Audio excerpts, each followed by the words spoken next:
Hey everybody, welcome back. Another episode of Up North Journal in the cabin tonight, and we have got a show for you.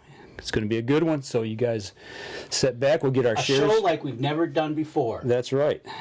So we're going to get our shares out of the way here real quick, as we always do, and our guest is floating along on the water. So right. This is going to be a first for us. We're actually going to do a show from the water.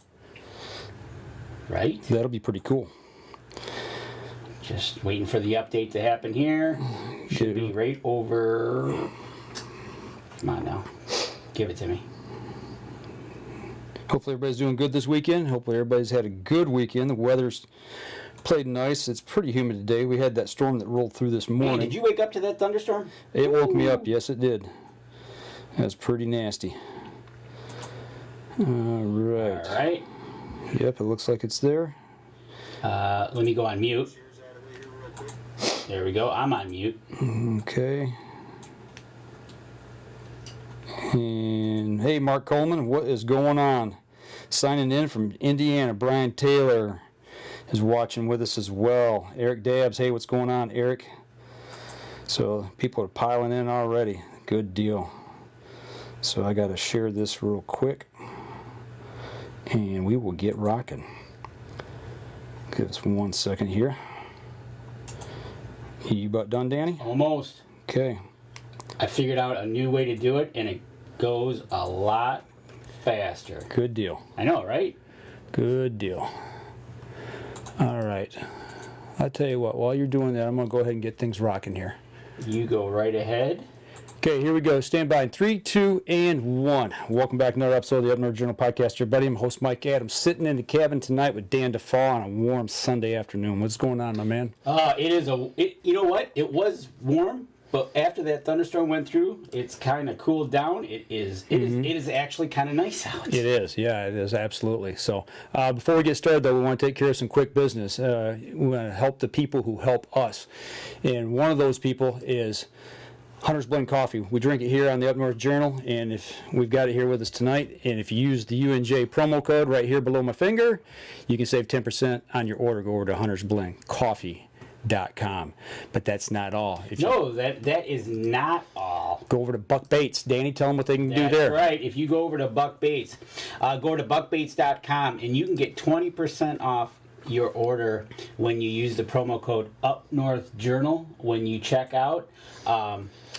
With hunting season coming up, new things are coming on. Go over there, check out the lineup, and help us out. And perfect day to barbecue. Absolutely. And nothing better than going to rebel6rubs.com, checking out the rubs over there. We've had them, we use them. Use the promo code NorthJournal. You'll get 20% off your order when you check out over there. Absolutely. So, all right. Well, let's just get to it. Give a quick shout out. Kelly DeFall's watching. Eric Dabbs is with us.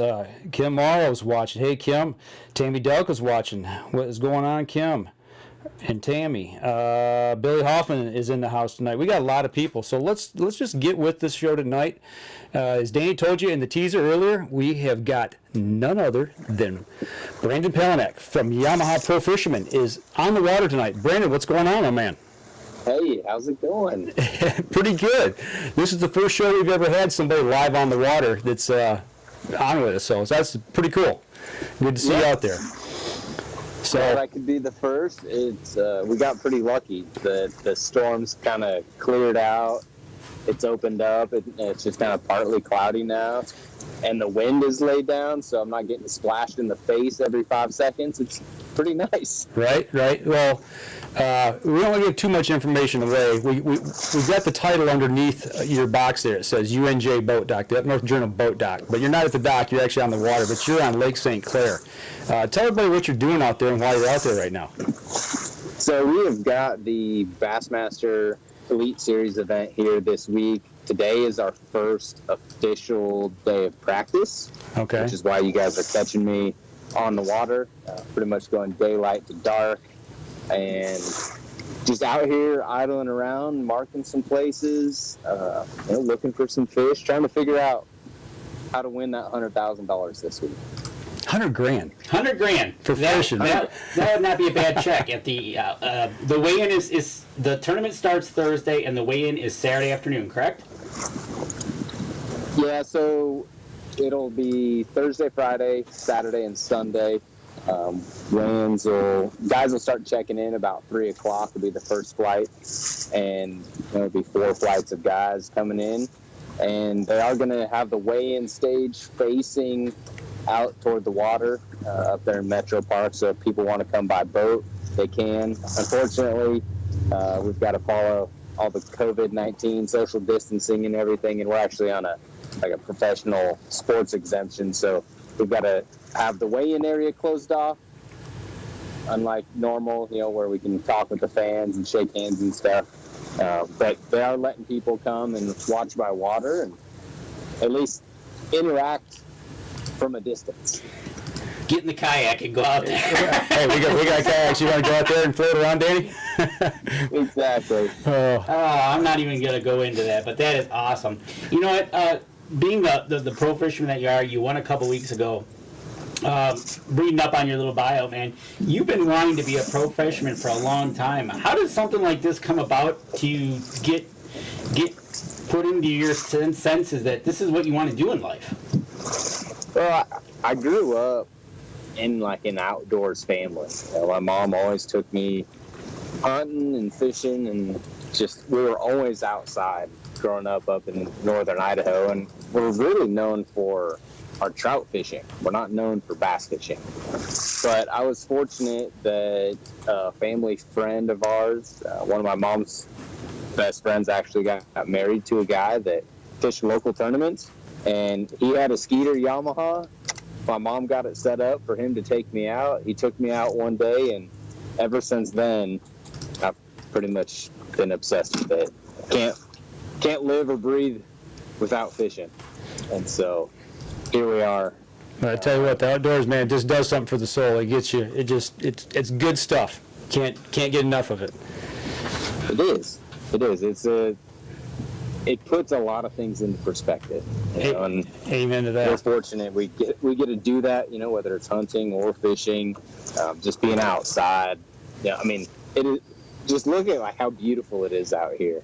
Right? St. Clair. I mean, this is what I get to do for a living. And, this morning when the waves and everything are splashing you in the face, it doesn't look so pretty. But then you get this, and it's worth every second of it.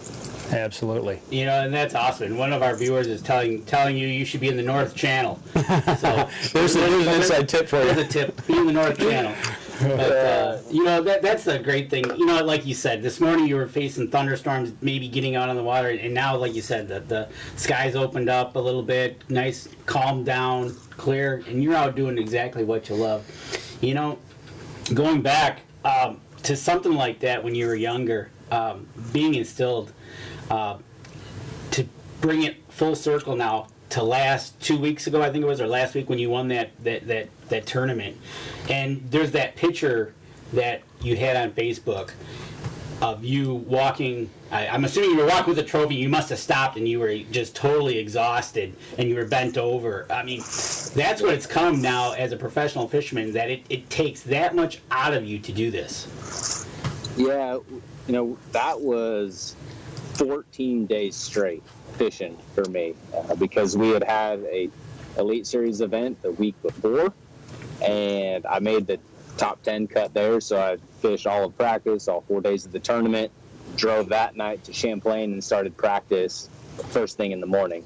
And so by the end of Champlain, I had been grinding for 14 days straight, and a lot of people be like, oh, how hard is it to fish for 14 days straight? But when you're up at 4 a.m., go to sleep at 11, you do that 14 days in a row, and we get out there on those big bodies of water like that, and sometimes you're in 5-6 foot swells. It's exhausting. Absolutely. That I've got a guy that travels with me, and we film every single tournament, put it up on YouTube as a series. And so he was there with his camera, and he happened to capture that really cool moment of me I set the trophy down, and I was just leaned over it, thankful and slightly exhausted. Slightly, to say the least. One question that we do have from one of our listeners is, who's your professional fishing hero? Oh man, that's a good question. I would say probably Rick Clun. He's always had a very unique approach, very like Zen-like approach to the sport, and I've always liked that. You know, he's always kind of done things a little bit different, and then he's actually fishing this event as well. So he's been fishing professionally longer than I've been alive, and it's because he just loves it. And the more that I've got to compete against him, the more that I grow a fan of him. He comes up, he congratulates you when you win. I mean, just all those little things that not only is he a phenomenal fisherman, best we've ever had, but he is also a very good human being. Well, that says a lot. You know, you're growing up, you see somebody that you admire, and you start to look and follow his approach to everything. And now, in turn, you're fishing against him, which makes it even more cool to the point that, wow, not that he's old, but like you said, he's been fishing longer than you've been alive. But No, he's pretty old. He's like 73 or 74. okay, you can call him old. Pretty old. You're out on the water with him, so you can call him old, okay? I am not going there. Oh man, that's good stuff. But yeah, so you know that's awesome. You know, and now you're out there, you're doing what you love, and you're fishing. You got a great day today, obviously, with the weather breaking. How's the pre-fishing looking without giving away anything? Is it looking good? Is it going to be? You think it's going to be a tough with a cool? I think it's supposed to be a cool week this week.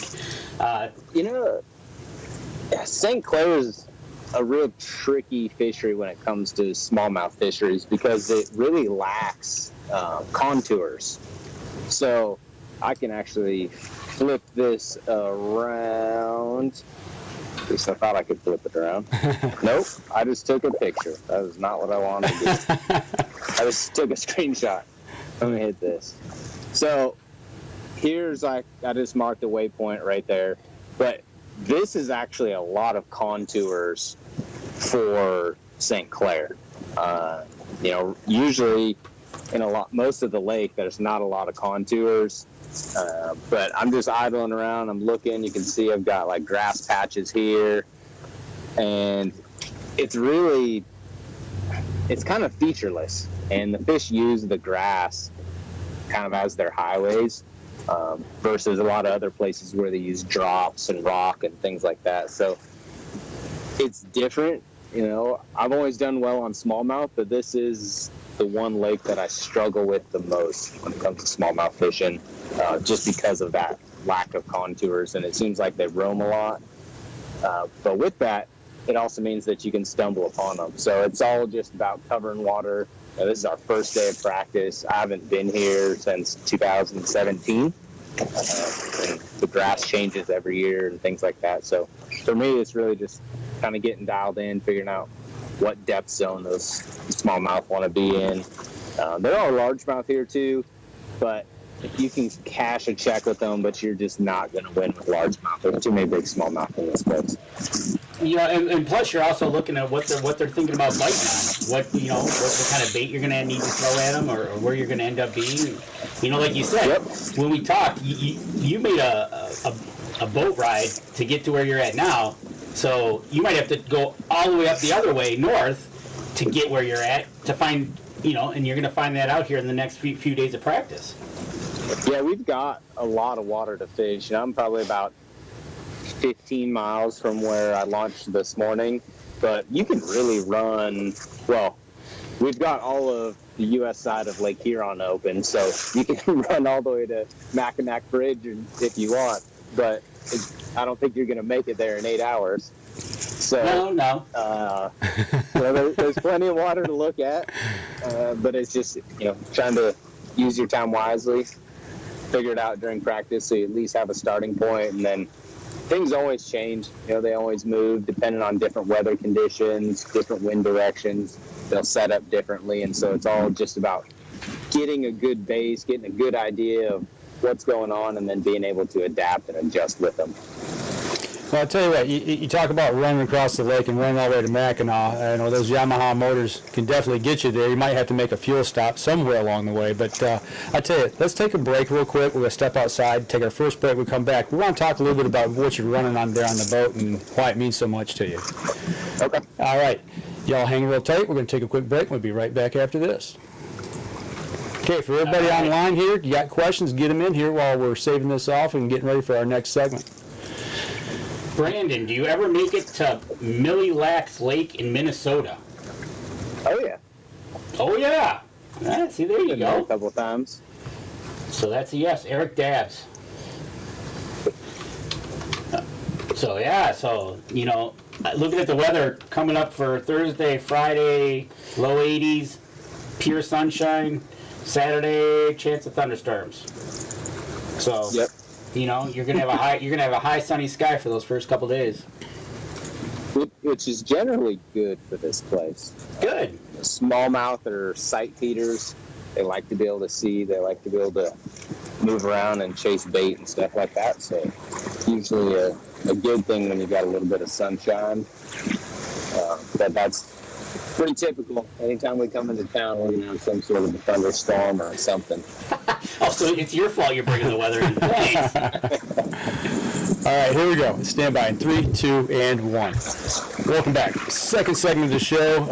We're not going to keep him on here real long because he is busy today, but he's graciously carved out 30 minutes for us here, so this will be the last segment. But we want to talk a little bit about the Yamaha motor you're running on there. You know, we saw some pictures on Facebook. You used to run the VMAX, but you're running the SHO now. Is that correct? Yeah, yep.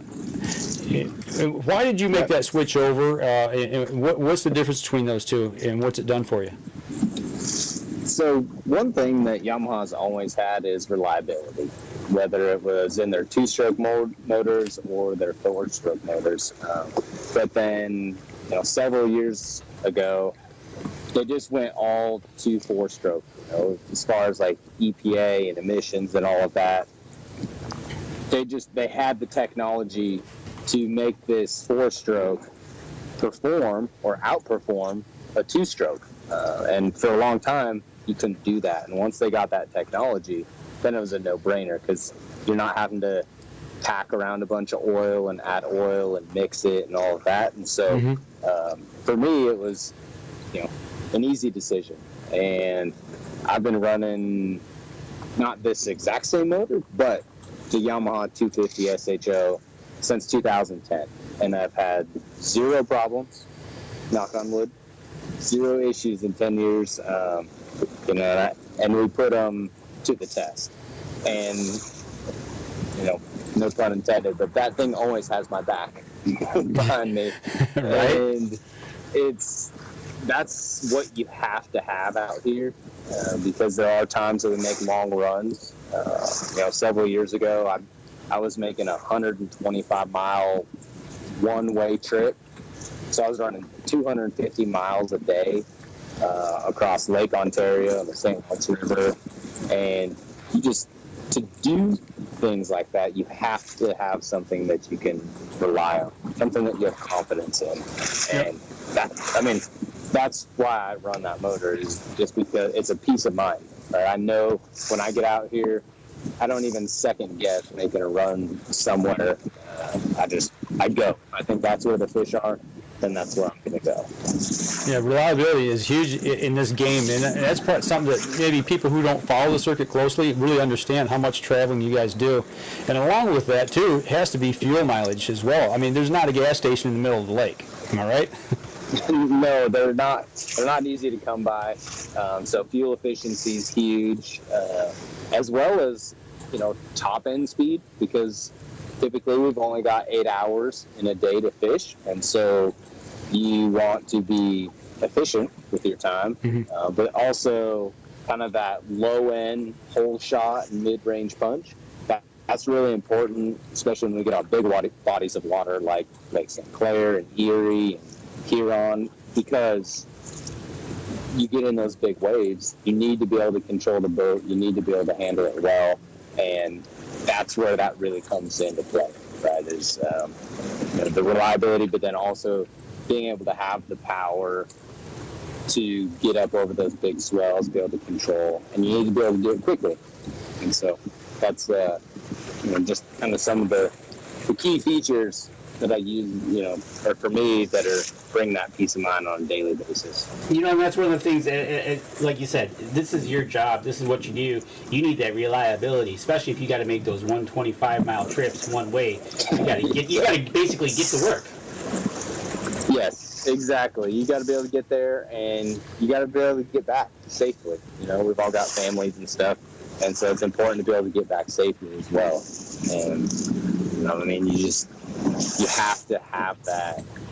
And the second that you don't go somewhere because of your equipment is the second that you're taking yourself out of the competition, and you don't want to be doing that. No, you don't want to be taking yourself out of the competition because of something you're not reliable on. And time is potentially money. Money in the bank, is time on the water. So. 100%. Yeah, because you never know which cast is going to be that winning fish. Sometimes just one cast can clue you in, or it can be one big one that puts you over the top and can be the difference maker between first and second place a lot of times. Talking about the fuel efficiency, we've got somebody here, Tammy says that they always carry a spare tank on their boat for fuel. Is that even allowed in in the tournament? You probably not. I mean, there's got to be some pretty tight regulations on what you guys can run and can't run. Am I right? Yeah, we're not allowed to carry spare fuel. We can buy it on the water from a marina during our events, but we're not allowed to carry spare fuel. This boat will hold about 48 gallons of fuel, a little bit over 48 gallons of fuel. So I can go a long ways on that. But there are times that we're making super long runs and you do need to fuel up. You just can't do it by stashing gas cans somewhere. Right. One of the questions we do have, they're asking, what is your opinion of what the perfect water temperature would be for catching big fish consistently? So when we're talking bass specifically, even though they're a warm water species, the largest fish still prefer cooler water temperatures.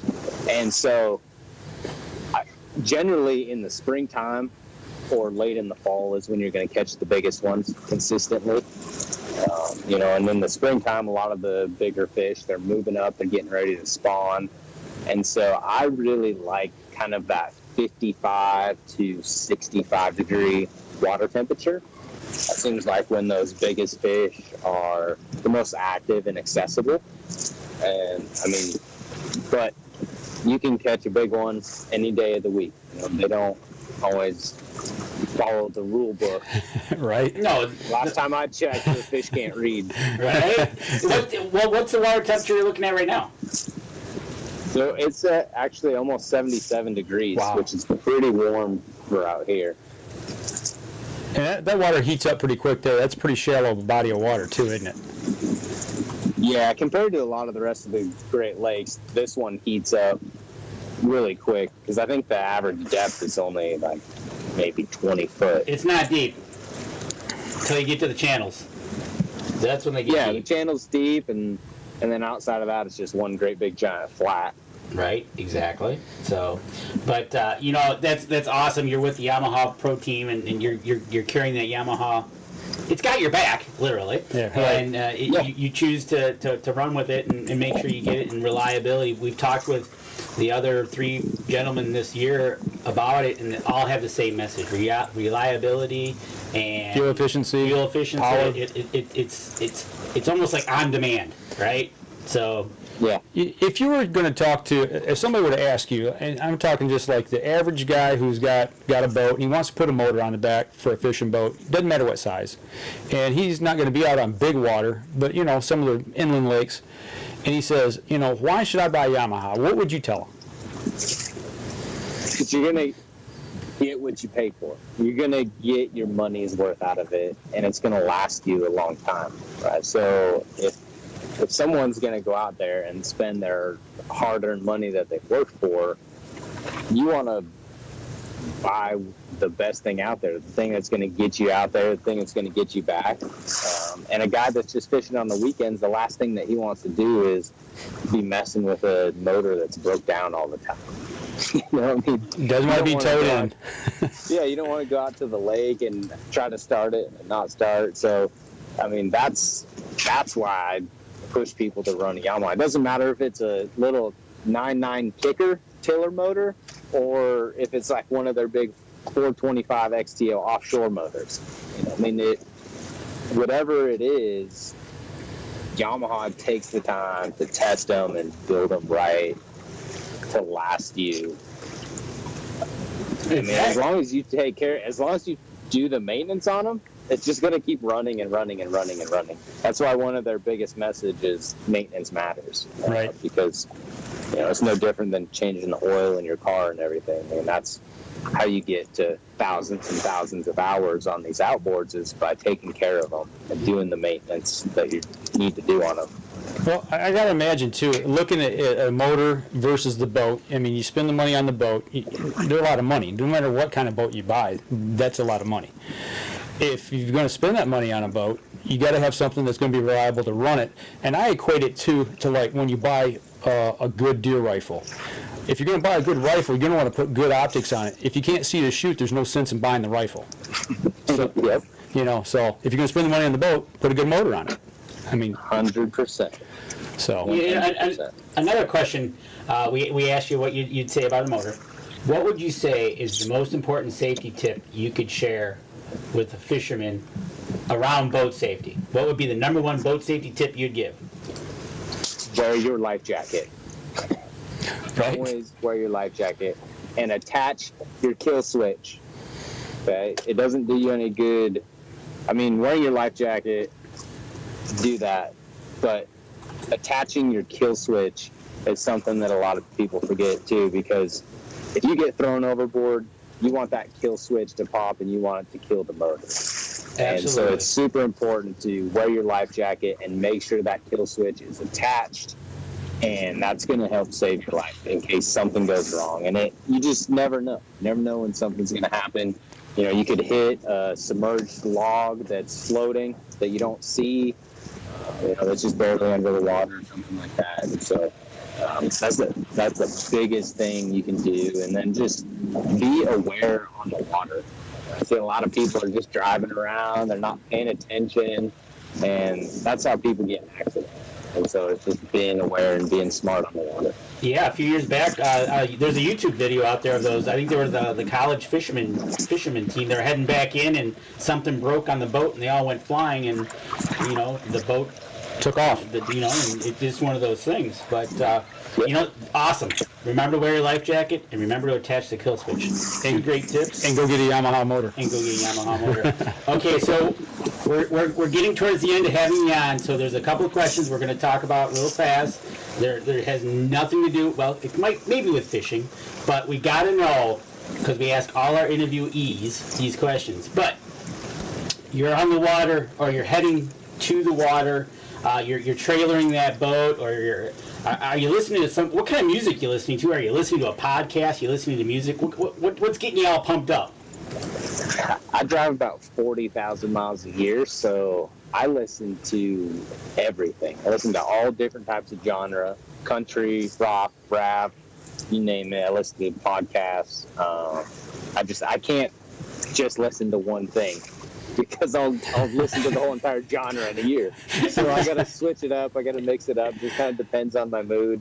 So I've got a giant, wide variety of different playlists that I listen to. All right. So you're driving along, or you're driving along on the boat.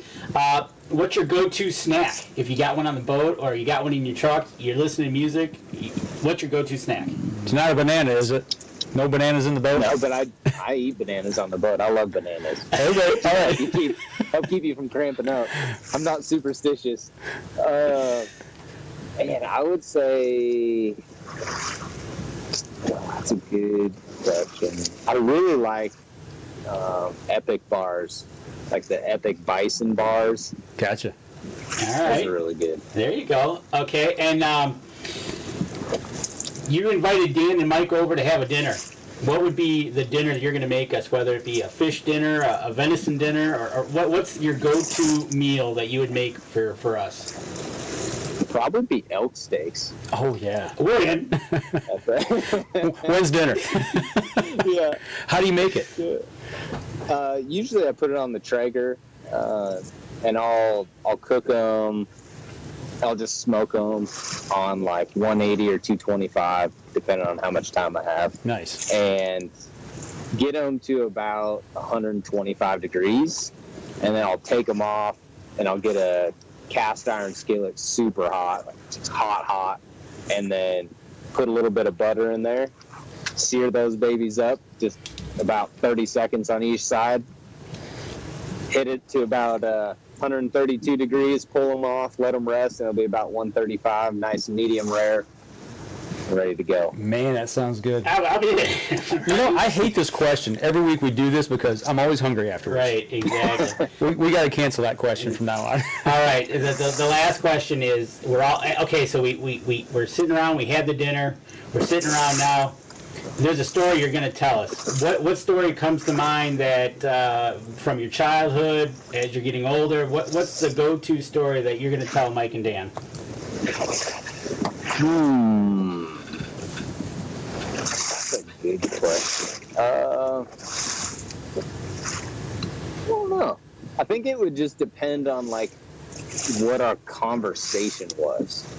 I'm not gonna just like throw some random story out there that didn't have to do with our conversation, but Well, now you're thinking I'm sure too much. most likely it would be something to do with hunting or fishing. Because you are a hunter as well. Oh yeah, love big game hunting. Backcountry, multi-day trips in the backcountry. That's my favorite type of hunt. Okay. Well, I tell you what, we've had you for 30 minutes. We're going to let you get back to doing your pre-fishing. But I tell you what, since you're a big game hunter, we'll try to get you on towards the end of the year to see if you did get out into any hunting and to find out how you did the rest of the tournament trail. Because everything's, like you said, backed up because of COVID here. So you've got a long ways to go. But we definitely want to thank you for coming on for the half hour. Well, before we let you go, where can people find the videos? You said you got a cameraman with you. Where can they find the videos? Besides watching you on the tournament trail, I know the Bassmaster Elite Series is on cable networks as well. Yeah, so we've got a full YouTube channel. Actually, probably launching the one from the tournament that I won on Lake Champlain a couple weeks ago. That one should launch tomorrow. Okay. So if people want to come join, watch that. Watch a great comeback. Yeah, it'll be on BMP Fishing is my YouTube channel. You can also follow all the social platforms. The easiest way to do it is just go to my website, bmpfishing.com, and then you can find the links to all the social platforms and YouTube and T-shirts and hats and all that fun stuff. Okay, and follow you on Facebook as well, right? Oh yeah, I've got Facebook, Instagram, TikTok, YouTube, Twitter. They're all just at Brandon Palanuik. All right. All my social handles. Well, I'll tell you what, man, we really appreciate you taking a half hour out. Get out there, slay them things this weekend, and good luck to you, man. Put some money in the bank, man, and put some fish in the creel there for us. Yeah, thank you. I appreciate it. All right. Thank you. Thanks again, man. See you guys. All right, take care. Take it easy. All right. Well, guys and gals, we're going to step outside. We're going to take another break, and we'll be right back after this. All righty. While he does that, Danny's going to make a quick escape and change a plug over here for us real quick. And then we'll carry on. Probably one more segment of the show. We won't probably run the full gamut tonight unless you guys get us to talking about something. If you guys got questions about anything, we don't care what it is. Let us know. And I can tell you about my hunting adventure. what, you went hunting this weekend? I did. You're not supposed to be hunting yet. It's not season. What are you talking about? Huh?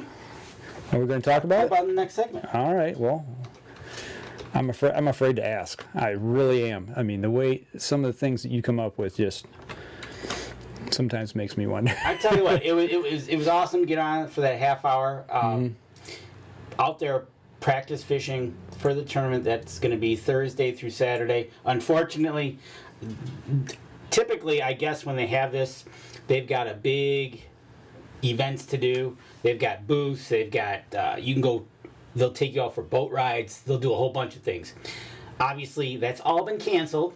And like you said, they're going to have the stage facing the water, so you can't. I guess you can't go there. Right. So if you want to go there, you have to get in a boat and watch it by boat. Yeah, this COVID stuff, it's just got everything messed up. I'm just about had enough of it, to tell you the truth. But you ready for the next segment here? Yep. All right, here we go. Stand by. 3, 2, and 1. Welcome back.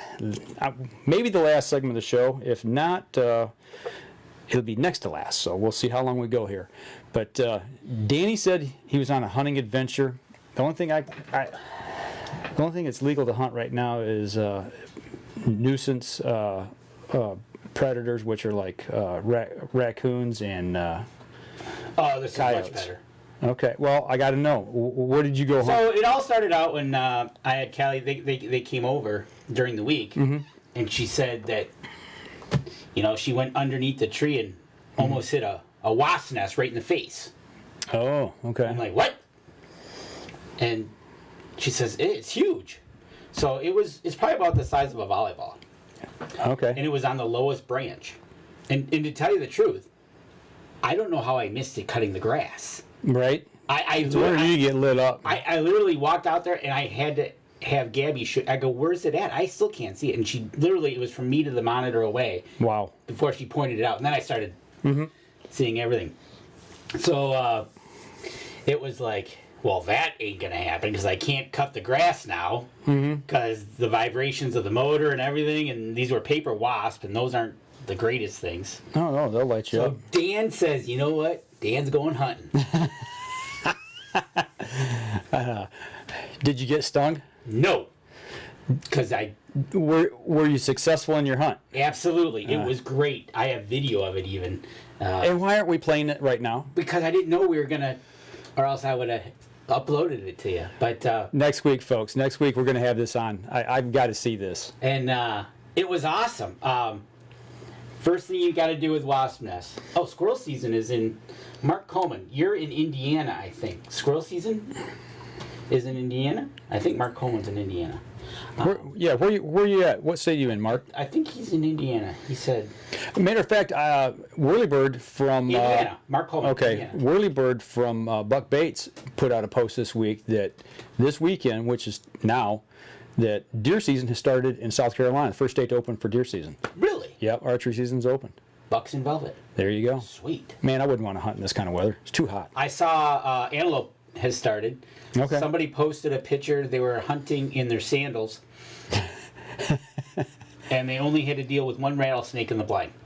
Oh, only one. That's nice. I know, right? It's like, okay. Well, today is what, 16th? August 16th. So we've got 2 weeks. 2 weeks from today. Actually, tomorrow will be the opening day of early goose season here in Michigan. That'll be our first season to open. Right, exactly. So get back to the wasp. Yeah, get back to the wasp. Man, I tell you what, I was eyeing them, and yeah, they're pretty active. So I said, all right, we're going to do a little night hunting. And I went out there about 8:30. They weren't ready yet. They weren't ready to be hunted. I went over, checked them out, and they were still Buzzing? So I waited till 9 o'clock. I said, I got to have some good light for the video. Because I tell you what. Let's go ahead. Make sure we get our last break in. We'll save the rest of the time we got for the show. But we're going to save this wasp hunt until we come back. We're going to step outside, take our next break. We'll be right back after this. That way we get all of our breaks in. all right, for Mark tonight. Coleman, yep, you're in Indiana. So you got squirrel season. Well, Deer season is starting. Antelope season has started. I just got trail cam pics back from Indiana from the hunting lease. We have some really nice T-bones walking around on trail camera. T-bones? Beef cattle I was going to say. in the woods. Yeah, walking through the food plots. Yeah, I'll have to show them next week. But yeah, that was quite the shock. Yeah, it would be. Hey, look at this camera pic. Right. Right, that's a booner right there. Right? All right, here we go. 3, 2, and 1. Welcome back. Last segment of the show. So, okay, we left everybody hanging. You got the right lighting. You got the camera rolling. I did. What happened? And so I had a plan. I got the barbecue. I got a charcoal barbecue. Mm-hmm. So I put it underneath the nest. Mm-hmm. This is a great. If anybody, Easy Cuts. This is how I did it, and I used Easy Cut. Did you use the long loppers? No, I used the hand shears. Okay, so you got back up next to the tree. Right. So the first thing I did is grab 2 cans of wasp spray. Okay. And I went at them. Right, left, all the way around the nest. Okay. I was gunning them down left and right. So then I cut the branch. Well, the branch missed the barbecue and ended up on the ground. So I grabbed the branch, I threw it in the barbecue. So then I take a torch and I try to light it up. Right. The last time I did this, which was a while ago. Hang on, let me look. No, they're there. You got eyebrows. Yeah, they're there.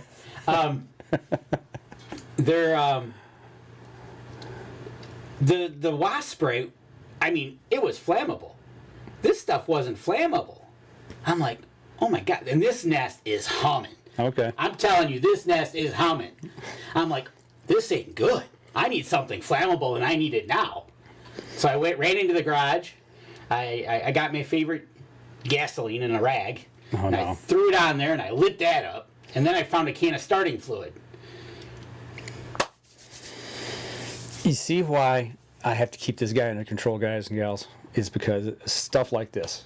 So let's step back a little bit. You do have video of all of this. I got video of this. All of it? All of it. We're playing it next week. I got to see this. This is good stuff. All right, so evidently... See, my brother found out that skunk poop is really bad. Got rid of a hiding spot for the white skunk, my outdoor adventure. See? Oh, man. But anyways, so that was my hunting adventure for the week. Okay, all right. And it was a pretty big nest, and I tell you what, it was a kill. All right, well, good. It was a multi-kill. I'm it glad. was awesome. I tell you what, fillet them. I'm glad you got him. Well, I am too, because to tell you the truth, like I said, I don't know how I missed this cutting the grass Before. I have no idea, because I know that I was like, man, Yeah, you were just in the zone, riding on the mower or whatever, pushing mowing, whatever you do, and I must have just been ducking at the right time, and I Right. just missed it. And obviously, the difference between them and ground bees is ground bees will attack you. yeah, That's how I usually find out I have those. yeah. But that was my hunting story for the week. It was a success. It was perfectly executed. No stings. Okay, good deal. I'm glad it all worked out for you. And you're right, Mark. The Easy Cuts worked. I used the pink ones so I wouldn't lose them. Yeah, well, I had mine out today. I was trimming fences today. I did a lot of stuff outside today and got some yard work done. I actually went and took a run today, got 2 miles in, so I'm kind of getting back into that. It's been really hot lately. And How's the weight loss going? Good. I'm down to 58 total now in 2 years. So Excellent. just keeping working at it. I'm down 44. The reason I'm bringing this up is because we're getting towards hunting season, and I know Tim Andrews was doing the same thing, but just continue to keep going and get out there, because if we're gonna have to drag a deer or an elk or whatever you're gonna be dragging, You need to be physically fit. We've been preaching this, heart healthy, staying heart healthy. Danny and I have been doing this for almost 2 years now, and it's paid off huge for both of us. Just getting outside, riding a bike, walking, whatever. Just get outside, get off the couch, and get out in the outdoors. That's the key. Absolutely. My brother says Dan DeFaw, the bold and the brave. Yeah. Yeah. Mark Coleman says, "Holy hillbilly deluxe," laughing so hard at Dan right now. Can't wait to see the video. Thanks. Tammy Delk, can't wait to see the video. Mountain men used to use paper wasp nests to pack their muzzleloaders. Yeah. When would we do a reenactment? When we do a reenactment of this. Oh, okay, he does that. He does that. Okay, Nice. I got that. But keep it up. I'm down 44 pounds. But it's, like I said, we talked about this just before we went on, we're probably in one of the best shapes of our lives. Absolutely. Yeah, I haven't felt this good since I've been in probably my 20s. So And one of the best parts is, I was thinking about this as I was walking, because I actually walked a little bit more today, was that we really liked the gym. We're missing the gym. Right. But, it's one of those things we're doing without it. right. So. Yeah, we're getting by. We're making do and still making progress. So that's the good thing about it. I want to give a quick shout out too.